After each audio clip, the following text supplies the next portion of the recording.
Hello, আসসালামু আলাইকুম সবাইকে। আশা করি সবাই ভালো আছেন। আজকে আপনাদেরকে খুব সুন্দর একটা জায়গা দেখাবো। জায়গাটার নাম হচ্ছে মালমো শহরের বেস্তারহামেন।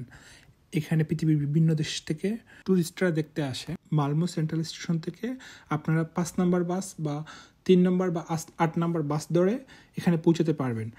এখানে দেখার মতো সবচেয়ে অ্যাট্রাকশন জিনিস হচ্ছে টরিং ট্রসের টাওয়ারটা। এটা হচ্ছে লম্বা 194 সেন্টিমিটার লম্বা, এবং এখানে আরও দেখার মতো হচ্ছে বিচ আছে, এবং বিচে এখানে অনেক ধরনের অ্যাক্টিভিটিস করে সুইডিশরা।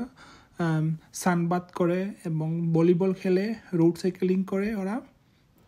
এবং দেখার মতো আরেকটা জিনিস হচ্ছে এখানে হচ্ছে অরিসন ব্রিজ, যেটা হচ্ছে অরিসন ব্রিজ মালমো এবং ডেনমার্ক দুটোকে যুক্ত করেছে। সো মালমো থেকে আপনারা ডেনমার্ক যারা যাবেন 25 মিনিট লাগবে অরিসন ব্রিজ দিয়ে। অরিসন ব্রিজ দিয়ে সব ধরনের যানবাহন চলাচল করে, ট্রেন, বাস, সব ধরনের। এইরকম আর নতুন